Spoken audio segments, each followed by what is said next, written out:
नमस्कार माझ्या प्रिय सखींनो, मी रीता भालेराव तुमचं माझ्या चॅनलमध्ये स्वागत करीत आहे। कसे आहात? मजेत ना? चला आज आपण बनवूया कैरीची गोड आंबट भाजी। त्यासाठी मी 1.5 पाव कैरी ही कलमी चिरून घेतली। हे मी मोठे मोठे फोडी केले आहेत। तुम्हाला जर लहान हवे असेल तर तुम्ही लहान करू शकता। ही अगदी कमी साहित्यात तयार होते, शिवाय 15 ते 20 दिवस ही टिकूनही राहते। त्यामुळे ची खराब होण्याची शक्यता खूप कमी असते। आता आपण काय करूया, कैरीची भाजीची सुरुवात करूया। त्याआधी मी तुम्हाला सांगू इच्छिते की मी याची साली नाही काढलेल्या आहेत। याच्या साली जर काढल्या ना तर याचा गर हा लगेच शिजून गळून पडतो आणि आपण जर साली सकट भाजी केली ना तर याचा गर हा कैरीला लागून राहतो। त्यामुळे आपल्याला गोड लोणच्या सारखं टेक्स्चर मिळतं। चला मग आपण आता आपल्या रेसिपीला सुरुवात करूया।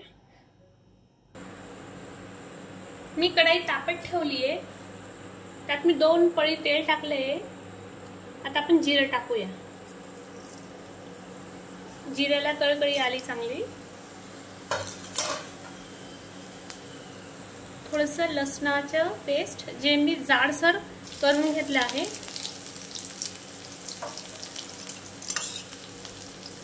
जाडसर याच्याने काय होते की लोणच्यासारखी चव येते, त्यामुळे तुम्ही थोडंसं जाड ठेवून बघा। आपले लसूण छान करपून आहे, छान लाल झाल्यात। आपण यात या कैरीच्या फोडी टाकून देऊया।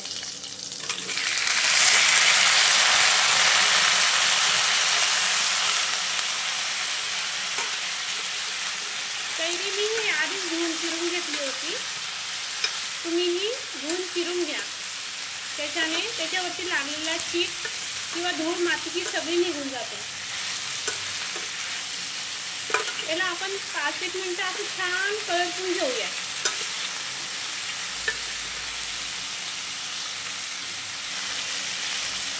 आपली कैरी छान करपली जात आहे। तोचवर 1 चमचा चटणी पावडर, अर्धा चमचा हळद, अर्धा टीस्पून छोटासा धने पावडर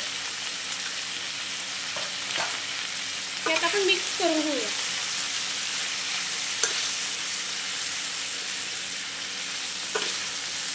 अगदी कमी साहित्यात तयार होते आणि खूप चविष्ट राहते। आणि आता तर असे छान टवटवीत छान मोठ्या मोठ्या कैऱ्या यायला लागल्या आहेत। तुम्हाला हवं तर तुम्ही गावरानी कैरीचंही बनवू शकता ही भाजी, पण मी कलमी वापरल्या आहेत। कलमीला आंबटपणा कमी असतो। तुम्हाला जर आंबट आवडत असेल तर तुम्ही गावरानी कैरीचा वापर करू शकता। चवीप्रमाणे मी अर्धा टीस्पून घेतला आहे। यालाही आपण मिक्स करून घेऊया। आता कैरीवरती चटणी टाकल्यामुळे त्याचा खूप छान मगमगाट सुटला आहे। आता 1.5 वाटी गुळ, जवळजवळ पाव किलो गुळ आहे हा।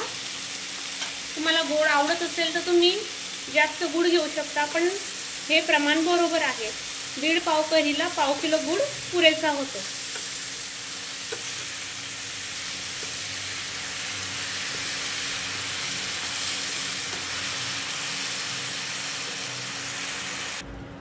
मी 1.5 वाटी गुळ घेतला आहे। आता ही अगदी लहान वाटी थोडीशी साखर। याच्याने काय होतं की गोडपणा खूप छान बॅलन्स राहतो।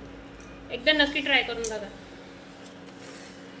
हिलाही आपण मिक्स करून घेऊया। गुळाचं पाणी सुटत आलंय।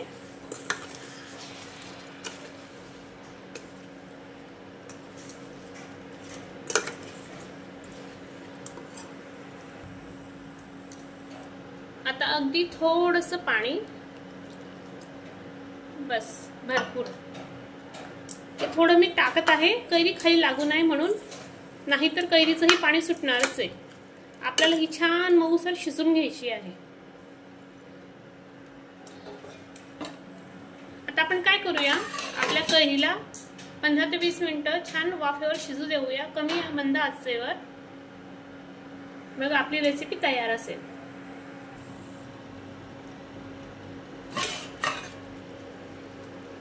आपली आंबट गोड कैरीची भाजी ही तयार झाली आहे। अगदी 15 मिनिटात ही छान शिजून होते। हे बघा, कैरी किती छान शिजली आहे, अगदी मऊसर। याला जास्त शिजवायची गरज पडत नाही, कमी वेळात ही छान बनून होते। शिवाय आपलं गुळाचं हे पाणी झालेलं आहे, कैरीने पाणी सुटल्यामुळे तिला घट्ट असा पाकही आलेला आहे, अगदी लोणच्यासारखं छान। आता आपण काय करूया, आपली ह्या कैरीच्या भाजीला आपण वेगळ्या भांड्यात काढूया। माझ्या प्रिय सखींनो, आपली आंबट गोड कैरीची भाजी ही तयार आहे। तुम्ही हिचा आस्वाद घ्या व मला कमेंट्स करून नक्की सांगा की तुम्हाला माझी रेसिपी कशी वाटली। माझ्या चॅनलला लाईक, शेअर, कमेंट्स करायचं विसरू नका। माझा हा आंबट गोड कैरीच्या भाजीचा व्हिडिओ बघितल्याबद्दल थँक्यू।